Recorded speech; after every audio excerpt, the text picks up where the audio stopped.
fundador del sur, Emiliano Zapata, manifiesto zapatista en náhuatl. Al pueblo de México, a los pueblos y gobiernos del mundo. Hermanos, nosotros nacimos de la noche, en ella vivimos, moriremos en ella. Buen día, Cuatro Texas, público de Macehualquintos. Pues después de un mes de diciembre muy ajetreado, debido a nuestra peregrinación Macehual y otros trabajos, queremos dar continuación a la segunda parte de la entrevista que estudiantes de la Facultad de Ciencias Políticas de la UAP nos hacen acerca de esta Escuela Autónoma Emiliano Zapata. Pero, antes de dar respuesta a sus preguntas, queremos platicarles a ustedes, sí, a Emanuel y compañeros y compañeras, por qué respondimos afirmativamente a su propuesta, es decir, a su intención de contactarnos. Pues bien, hace ya varias semanas, leyendo los mensajes que llegan hasta Macehualquintos, leí el de ustedes, y lo que más me llamó la atención fue que dijeron, o mejor dicho, escribieron, que estaban en busca de proyectos relacionados a la divulgación científica. Eso mero, lo de divulgación científica. Y es que resulta que aquí, en esta humilde aula, decimos que nuestra educación es pública, gratuita y científica. Efectivamente, la ciencia es uno de los cimientos sobre los que construimos nuestra educación autónoma. No queremos, no nos interesa una educación laica. Nuestra educación es, sí, científica. Y para hablar de ciencia, tenemos algunos libros de física, química, biología, matemáticas, historia, filosofía, economía política, etc. No muchos libros los tenemos aquí en el aula, es cierto, en parte porque varios los prestamos y no nos los devuelven, y en parte porque no podemos comprar todos los que requerimos, que necesitamos, aunque ya tenemos muchos en PDF. Ese pensamiento científico no nomás está presente aquí en libros de papel o digitales, también está en las paredes como símbolos, imágenes y palabras. Están, por ejemplo, la palabra de Richard Dawkins diciendo somos el quinto primate, la de Stephen Hawking afirmando que la física excluye la posibilidad de que Dios crease el universo, o la del maestro Carl Sagan revelando que no hay dioses, no hay demonios, no hay paraíso, no hay infierno, solo el maravilloso universo que nos rodea.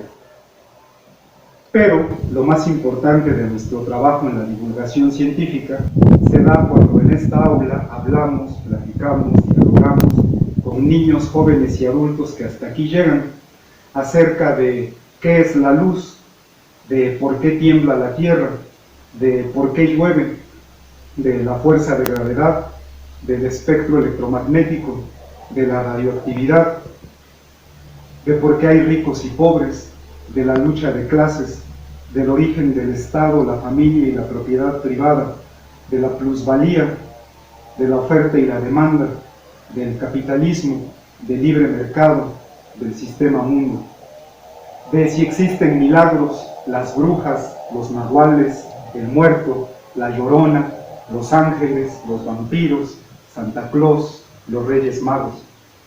También, a través de Macehualquintos, hacemos videos para difundir el pensamiento científico, como las historias del niño Pedro, el Pedrotzin, un alumno imaginario quien plantea y pregunta cosas como: si Jesucristo resucitó, ¿dónde está ahorita?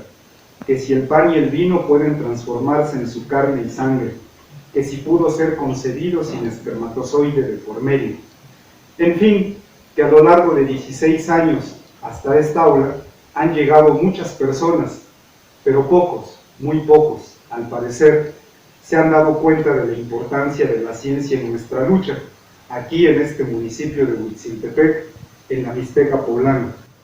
Uno de ellos, por ejemplo, es el subcomandante insurgente Marcos del Ejército Zapatista de Liberación Nacional. En 2006, en el marco de la otra campaña, este subcomandante vino aquí a visitarnos al aula. Estuvo aquí sentado durante algunas horas, pues él solamente vino a escuchar de nosotros quiénes somos, por qué hacemos lo que hacemos, por qué y cómo luchamos. Para hacerlo menos aburrido hicimos un programa de televisión ficticio que se llamaba TV Reve, un reventón en su televisión. Entonces con este programa platicamos la historia de la región, la historia de aquí del municipio de Huitziltepec y sus conflictos políticos, la historia de este espacio que es el caracol que canta el universo, y la historia propia, la historia personal. Resulta que días después, el subcomandante Marcos estuvo una semana en el estado de Puebla visitando diferentes lugares. Hubo un encuentro con estudiantes, intelectuales y maestros allá en Puebla, en la ciudad, en la Universidad Iberoamericana.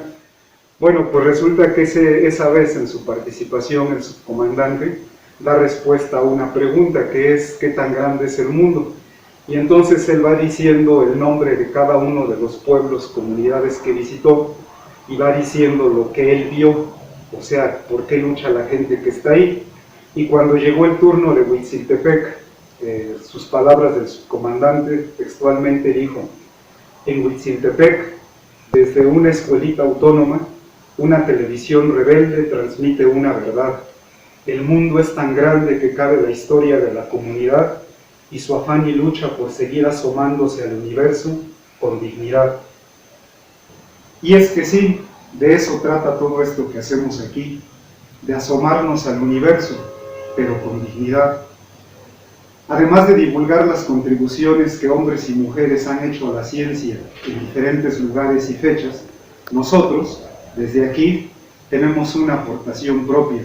Sí, hay un fenómeno que aquí analizamos, estudiamos, conocemos, explicamos y difundimos. La guadalupanacayo, le decimos, las cosas propias y relacionadas a la guadalupana. Partimos de dos premisas. La primera, que la Virgen María no se apareció ni Juan Diego existió, que ambos son personajes literarios de un texto escrito en alfabeto latino, pero en náhuatl, a mediados del siglo XVI, conocido comúnmente como el Nícan Upogua. La segunda, que la pintura que actualmente se encuentra en la Basílica de Guadalupe fue pintada por un artista indígena, el pintor nahua Marco Zípac, a mediados del siglo XVI, y que lo hizo a la manera de un códice. Concluimos que el culto guadalupano mexicano es fin, continuación y comienzo de la antigua religión náhuatl. Un poco nos extraña que ni una universidad, ni un instituto o centro de investigación esté prestando atención a lo que desde aquí estamos planteando y, sobre todo, a la magnitud de las implicaciones políticas, sociales, culturales, religiosas y artísticas que esto provocará en la historia de México. Como quiera que sea, nosotros divulgamos en el sentido de hacer pública alguna cosa y el de poner al alcance del público alguna información compleja o científica que para ello requiere ser simplificada, la guadalupanacayo. Aquí en este espacio, a través de Masehualquintos y a donde quiera que nos inviten a participar. Pero a pocos, muy pocos, les ha caído el 20 de la trascendencia de la guadalupanacayo, entre ellos a una Ixpocatzin zapatista. Resulta que en el año 2014 nos llegó una carta vía correo electrónico del subcomandante insurgente Moisés del Ejército Zapatista de Liberación Nacional para invitarnos a una compartición entre el Congreso Nacional Indígena y los pueblos zapatistas. La carta no estaba dirigida a mi persona, sino precisamente a esta escuela, la Escuela Autónoma Emiliano Zapata. Entonces nosotros acudimos hasta la realidad zapatista, o sea, el pueblo que se llama así, la realidad en el corazón de la selva Lacandón, en agosto de ese año, y pues ahí llegaron representantes de las organizaciones, de los pueblos que los propios zapatistas invitaron, y ahí estuvimos una semana con ellos en esta compartición. Entonces, para esta compartición, cada uno de nosotros tuvo 20 minutos para pasar a contar su historia. Entonces, bueno, de aquí de parte de la Escuela Autónoma Emiliano Zapata fuimos 5 personas y pues tuvimos nuestra participación allá en la realidad. Entonces resulta que, pues bueno, yo pasé a leer nuestra participación. Después de que terminó nuestra participación, pasaron otras, después vino la comida, y ya en ese rato se acercaron unos jóvenes zapatistas y me pidieron amablemente que si les podía prestar las hojas, las que yo había leído en nuestra participación. Entonces, bueno, yo se las presté, pero les dije que pues por favor me las devolvieran porque pues no había copia, era el original. Y así pasó, les di las hojas a estos muchachos zapatistas, pero al poco rato llegaron otro grupo de muchachos zapatistas y dijeron que si les podía prestar las hojas. Entonces ya yo les dije que las hojas no las tenía, sino que pues ya les dije quién las tenía, ¿no? Hay este grupo de jóvenes. Y entonces fue bien interesante porque en los días siguientes se podía ver ahí un grupito de, sobre todo jóvenes zapatistas, que estaban bien apurados copiando las hojas de nuestra participación, y cuando las terminaba un grupito, pues se las pasaban a otro y estos a otro, y así fueron esos días. Y ya el último día del encuentro de CNI y ZLN, se acercó bueno, ya los muchachos me habían devuelto las hojas, y entonces llegó un grupo de muchachas, de jovencitas, y pues me pidieron también las hojas para que las copiaran. Entonces, bueno, se las repartieron y una de ellas quedó sin hoja, entonces aprovechamos para platicar directamente ella y yo. Entonces esta jovencita zapatista de unos 15 años, pues platicamos ampliamente sobre lo que ella tenía que preguntar, que decirnos sobre nuestra participación. Entonces ella dijo unas palabras que pues me parecen muy serias, muy importantes, porque dijo: todo lo que dijeron los compañeros del CNI es muy importante, pero lo que ustedes están diciendo viene a cambiar todo.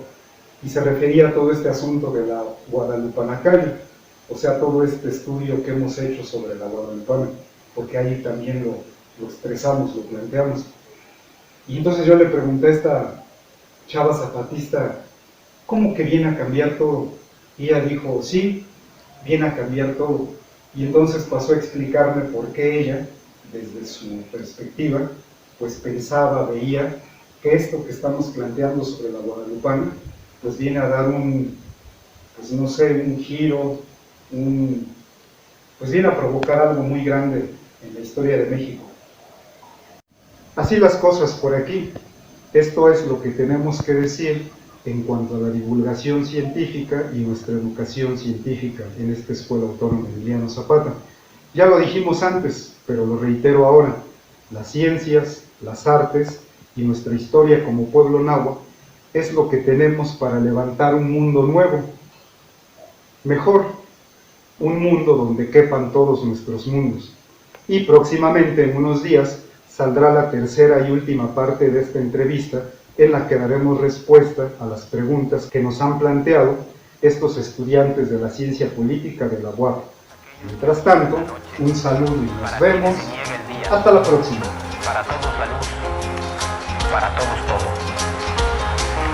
Nuestra lucha es por hacernos escuchar y el mal gobierno grita soberbia y tapa con cañones sus oídos. Nuestra lucha es por un trabajo justo y digno y el mal gobierno compra y vende cuerpos y vergüenzas. Nuestra lucha es por la vida y el mal gobierno oferta muerte como futuro. Nuestra lucha es por la justicia y el mal gobierno se llena de criminales y asesinos. Nuestra lucha es por la paz y el mal gobierno anuncia guerra y destrucción.